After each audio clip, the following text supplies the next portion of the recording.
The Future Politics Panel.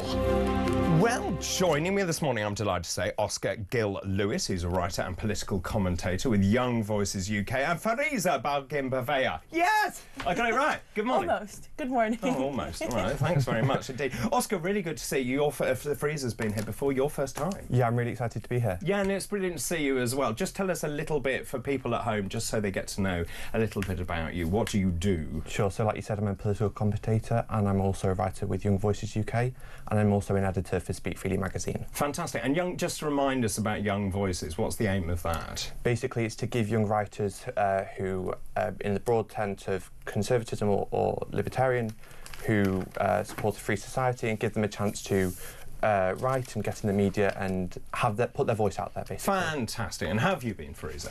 Very well, thank you so much. How are you? Yeah, good. Right, let's start, if I may, with you, Fariza. I have never seen so many messages coming in this morning, and this is the front page of the Sunday Telegraph.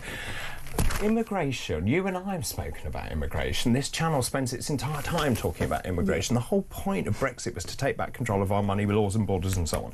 Now, so this is the big story this morning. Labour is watering down border laws designed to block illegal migrants from obtaining citizenship and to force, and the idea that basically, and this is about removing the scientific age checks as well, they are repealing rules introduced by the Tories that meant that small boat arrivals could almost never become UK citizens. It's also revoking legislation which gave ministers the power to treat asylum seekers who refuse to undergo the age checks as adults too.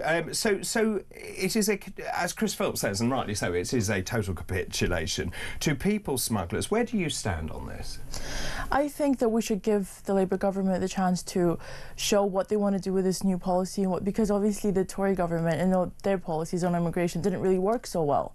So I think that we are very quick to judge what they want. But for example, we also have Labour MPs saying Labour would continue to use age assessment and won't hesitate to go further in legislation if needed. And I think what they're just aiming to do is actually increase efficiency when it comes to processing asylum seekers and everything. Definitely immigration is a big problem. I don't think anyone's denying that. I just think that there are different ways that we can tackle it, and I think we should give them a chance to see how it works.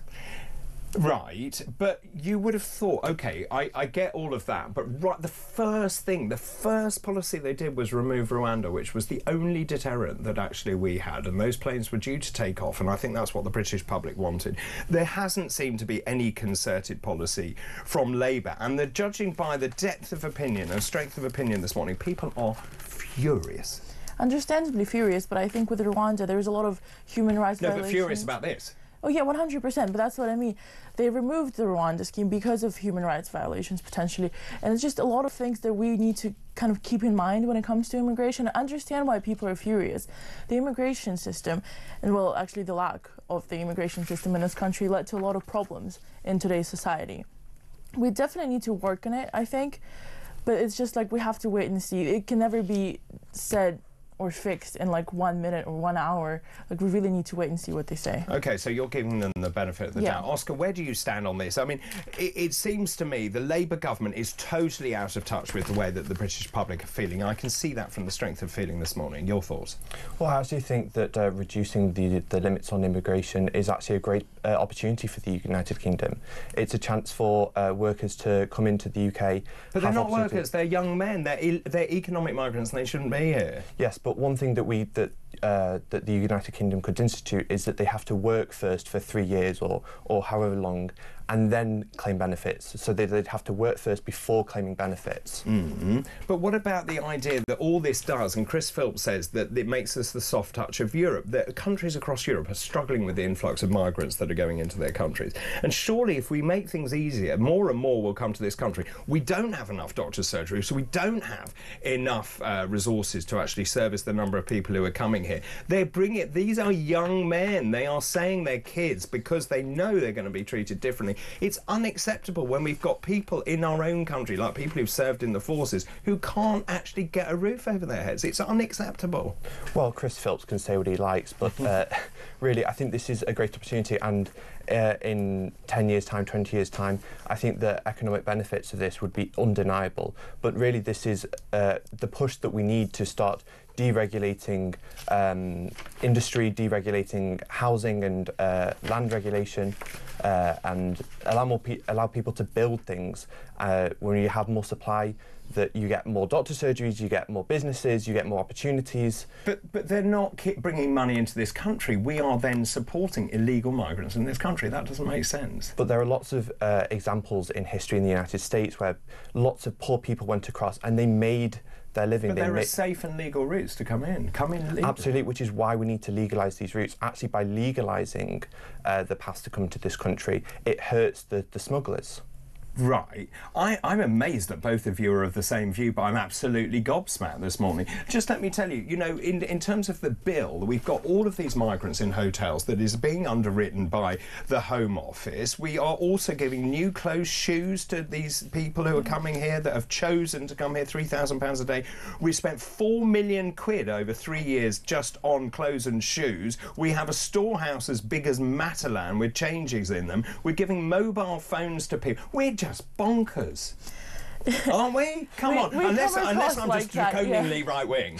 We come across like that, but to be honest, I also think that the Labour government, they have a really bad rep right now, but they don't really talk about the good things that they do. This is their honeymoon period, by the way. This is the best it gets. It's over. Right. The honeymoon period is over. But I just think that they don't really talk about the good things that they've done towards immigration. What have they done? On his reset speech a couple of months back, he said that they processed 1,000 more asylum seekers cases than the Tory government ever did. Deportation numbers are up at 29% than the last 6 years. So I think that's a good indication that they know what they're doing, potentially. So I say potentially because they promise one thing and then they break their promises over and over again. And that's just a whole different story. But with this new scheme that they want, I think they actually just want to focus on efficiency and actually lowering the resources that is spent on immigration. It's fascinating that you both think this. I just wonder, and I just want to broaden this out slightly, if I may, from illegal migration, and I can see that both of you do not agree with the majority of our audience this morning, who believe that people should be sent back and literally put the Royal Navy in the Channel and send them all back to the countries that they came from. That is what people want. I can tell you that. That is what the vast majority of this country wants. They want to take back control. Yeah, well, I mean, one of the things is that for the past 13 years, the Tories have shown us that they're just incapable of doing it. You're absolutely right. I mean, Priti Patel, Suella Braverman can speak tough all they like, but they would just prove to the country that they were incapable of doing anything. I don't think the Labour government will be any better at making a change, which is why we need to legalise these routes and actually focus on stopping the criminals. We need to... The more the government tries to do, the less effective it will be. It needs to focus on this very small things that it actually can do properly, and I'm not sure the Labour government can do anything properly. Are you not worried that if you say, hang on a minute, I've just got to get this right in my head, if you're saying, so we've got economic migrants, young men who are coming here, who chuck their passports in the sea, who then given a mobile phone, given food, given housing, all the stuff that actually people in this country don't have, doesn't that just send the signal that more people should come? Sure, but I don't think we should be giving them food or phones or anything. So you would let what would you do though, practically? What would you do? So you've got people coming off a boat, what would you do? You're now the Home Office Minister. What would you do with them? Well, by legalising these routes, there are safe and legal routes to come into the country. Sure, but by further reducing... So you would expand those routes? Yes, I would. Right, it would. Okay. And this stops the incentive to chuck your passport in the sea. OK, so there's a certain rationale to that, which is actually if you allow that and you allow them to work, then they have revenue and then they can pay tax on that revenue. Exactly. Fariza, I saw you disagreeing. I disagree here because I definitely don't think that this should be legalised, because these are people that put their kids at risk, their lives at risk, and everyone at risk, and even this country. And there are true migrants. There are true migrants, and they need 100%. To be looked after. Whenever I look at migration, I always think, OK, every single person has a story. Not one person is the same. So therefore, like Trump's policies, you know, zero tolerance, that doesn't seem to be working all that well when it comes to the divide in society. He managed to fly people out of the United States. He managed that, but look at what's happening in society. Everyone's disagreeing with each other. The us versus them mentality is through the roof right now in the United States. And I know people may agree, you know what, at least he does what he said he's going to do. And I see the point in that. But definitely legalizing immigration is not the it's not the way to go in this country. It's, you know, we're record levels of immigration. That's never good when it comes to safety, extremism, and all of that. I just think that there are loopholes that people go around. That's a really interesting point. We're basically importing alien culture into this country that don't subscribe to our values. Not necessarily. And that's the problem. Not necessarily. I don't think every person is against the British values. You get extremists, but they're the negative correlation. They stand out because they do a lot of the things that we don't agree with. Therefore, they stand out, creating a bad rep for everyone else. OK, I'm going to let you pause there, regroup. You're doing a fantastic job, Oscar and Fariza. Just very quickly, David, this is Barry. Could the programme please have a health warning at the start? My blood pressure is going through the roof. We'll continue with Future Politics after this break. Here's an antihypertensive. This is Talk. Welcome back. We're in the middle of Future Politics panel with Oscar Gill-Lewis, who's a writer and political commentator, and Fariza Balgin-Gouveia. Almost. Good morning. Good morning. Right, let's move on to this, which is really fascinating. I was sent this by Wolves of Westminster, and thank you for that. The British Polling Council has recently drawn a direct comparison between Reform UK and the National Rally in France. They have essentially declared Reform UK as being far right.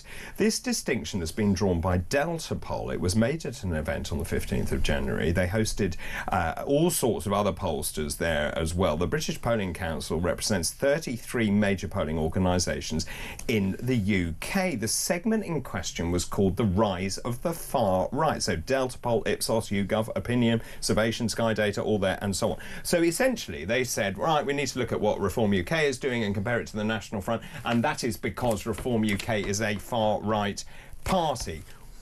What is a far-right party, and is Reform UK far-right? It's not really clear what far-right means. I think it's just a name that people use when they don't like something, that, you know, Reform are a bit cheeky and they say, oh, that's far-right, and it's just a way for people to ignore them. It's not clear what... I think far-right politics is normally called extremism, xenophobia, homophobia, all those kind of things. Those are far-right policies. Do you think that encompasses Reform UK? I don't think it does. I think far-right would be something more like the BNP, and, you know, thank God that that party is gone. But Reform is just... Reform is more of a Thatcherite, centre-right party from my perspective. It's not really clear that they're far-right in any of their policies. That's interesting. Fariza? I don't agree. I don't think Reform UK is far right. I think they're very right wing, and are you they? know, Why do you say that? wing. No, I want you to tell me why are they far right? They're not far right. Oh, they're not. No, they're Okay. just very right wing. But Right. Why are they very right wing? Because I think they're more right wing than the Tory government. Because Give me an example. Well, just anything really. I mean, they just love this country. They're very nationalistic, very patriotic. Okay, yeah, that's good. I agree with that. And I think they're very traditional. When it comes to like the 21st century, and especially now, this day and age, when you talk about traditional values and such, it may come across as very, very far right wing for like very far left people. Why is it far right to believe in family and the country? Is it? It's not that. I just think that that's the main difference right now. You either are on one spectrum of politics or on the other. No, I understand. What about all the people in the middle? I think that they find themselves just lost right now. So Oscar said something very interesting, that Reform is occupying the Thatcherite territory. I agree with you, actually. Yeah. I think it's absolutely on the money. These are fiscally conservative. They're also socially conservative, but actually and the thing that really annoys me is when people level accusations of xenophobia or racism or homophobia at Reform UK. All of that is utter nonsense, because Reform UK has candidates of all sorts of nationalities, different colours, also different sexualities, and that none of that matters. What matters is actually being passionate about this country and delivering for the country. Absolutely. It's just not useful to the conversation, just calling people far right or xenophobic or racist. It's just name calling. It's not constructive criticism of their policies, why their policies are wrong, or why they're incorrect, or how we could do better. One thing I would disagree with is saying that they're far right in comparison to the Conservative Party. The Conservative Party doesn't have an ideology. It's definitely not centre right. It's a wet towel as far as I can see. It's a brilliant point. Would you agree? Yeah, I mean, yeah. I mean, Reform has overtook Tories by membership numbers, and I think that shows a lot. But also, just adding on to that point where people think that, you know, Reform is far right, I think it's a lot to do with media and media influence and the fear of the unknown. Whether you like it or not, a new party is always going to cause some anxiety into people because they don't necessarily know, you know, what are the policies. They don't really have the history of what was happening throughout the years. So I think people, because they're anxious and they're kind of like scared for the future and what this party represents, they tend to put a label on something so that it can make it easier to understand for themselves. Okay, I mean, obviously I have a vested interest and I've been there right from the very beginning. Let me just show you the poll, if we've got the poll of the latest voting intention.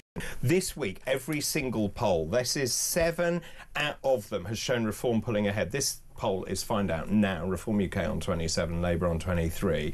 Conservatives, and many of my friends believe the Conservatives have a natural divine right to rule. We're clearly not doing very well. Kemi Badenoch has no policies whatsoever. Reform UK really in its ascendancy. If I was to say to Richard Tice and Nigel Farage, as we did at the time some years ago when we were polling at 2 or 3% that we'd be on 27%, no one would have believed it. What do you think is going on, Oscar? I'll tell you one other thing that I just want to get from you. The number of young people joining Reform is off the scale. Yeah, I think it's really interesting that they're trying to offer an alternative to the Conservative Party, and especially being that they're really the only two... Is it to the Conservative Party, though? Because actually there are more ex-Labour members joining currently than Tories. That's interesting. I'd not consider that, but just in terms of an actual party rather than the members, I'm not sure why Labour members would join Reform.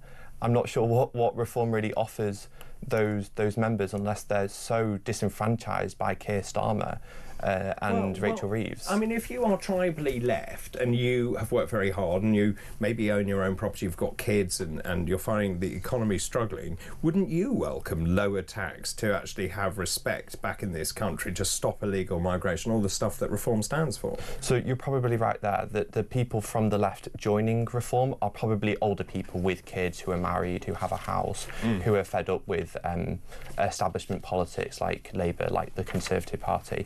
And then the younger people joining Reform are probably more conservative, more right-wing, and who would rather see the end of the Conservative Party.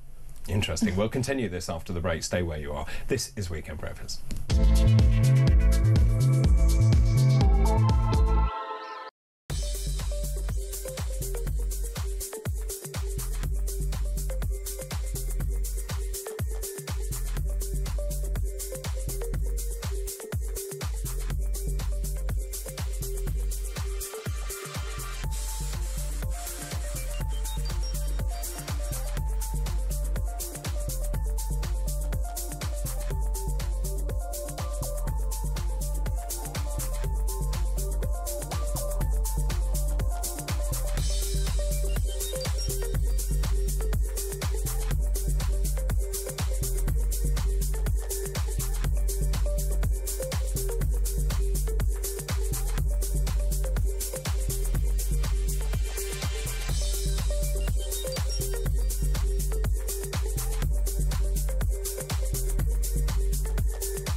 A lot of these kids are saying, well, I'm anxious, I can't go to work, I've got disabilities, I need to be on benefits.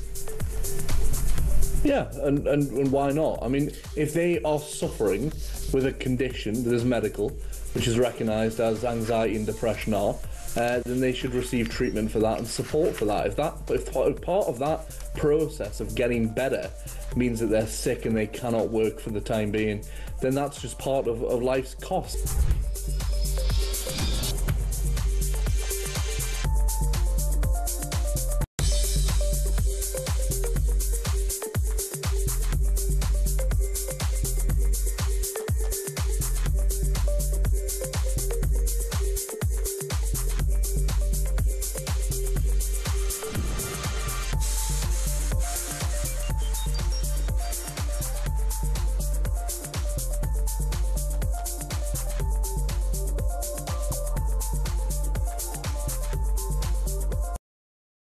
Across the UK, on DAB+, on YouTube, on your mobile, and on your side. This is Talk. Welcome back. This is Talk 8:54. Good morning to Maya, by the way, who's Fariza's mother, who I know is watching. And also Emily Patient, good morning to you as well, who is a friend of Oscar's. So good morning to you. We're in the middle of Future Politics panel with Oscar and Fariza. I want to ask you about Tony Blair. Just when you think you can't get rid of him, up he pops. He's back. He's back. There he was, lounging around, little photo shoot, Sunday Times, I think it is. Tony Blair, you're too young to know this, but he famously promised to be tough on crime and tough on the causes of crime. Now, he is worried about the rise of the far right, allegedly, and he says the answer to all of this, and we were talking about this earlier in our political section with Michael and Mosbacher, about Tony Blair's answer to pretty much everything in life, apparently, is to cut down on nasty right-wingers who are very upset about the direction of the country and to bring in ID cards. Yeah. You want ID cards? I think so. I think Why? it would be a great way, because when you get like global tech examples, for example, like Singapore, United Arab Emirates, they all use digital ID pass and facial recognition, and they're one of the safest places in the world right now. They also chop your arm off if you steal anything. Yeah, well, because they can track all the criminal records and everything. And I think that it's just a good way to adapt into the 21st century, using the technology that's available to us all, to actually try and adapt it to policies and just politics in general, and try to just become a better state when it comes to... Would it stop illegal migration? Potentially, maybe.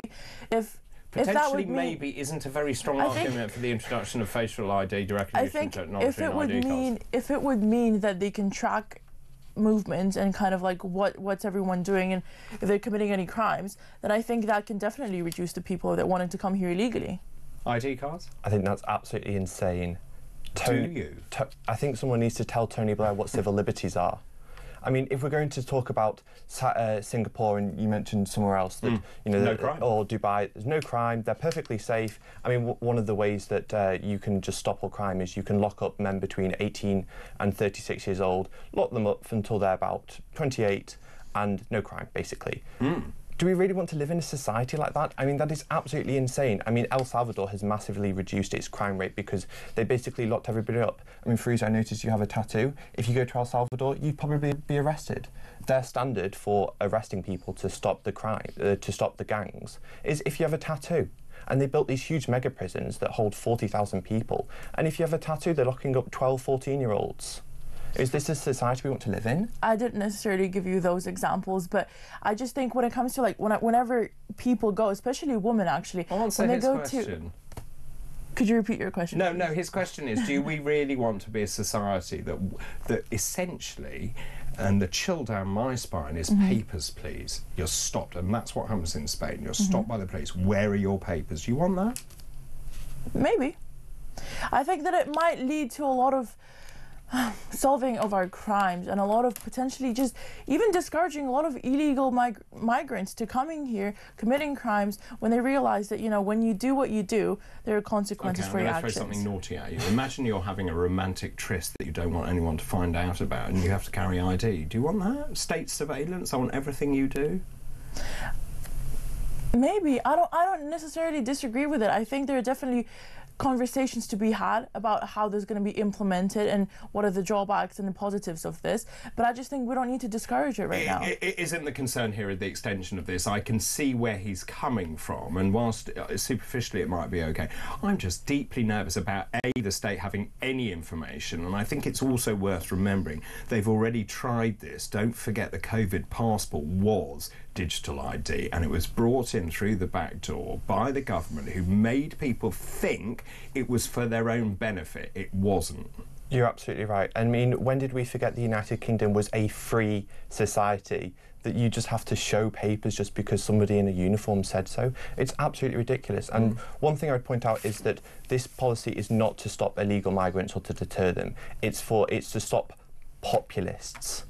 Correct. Really? I mean, like... Stop I thought at one point he actually liked populists. They're the ones that voted for him. Exactly. Yeah. Thank you ever so much to both of you, to Oscar Gill-Lewis and also to Fariza Balgin-Bavea. Thank you very much indeed. That was today's Future Politics panel. The Future Politics Panel.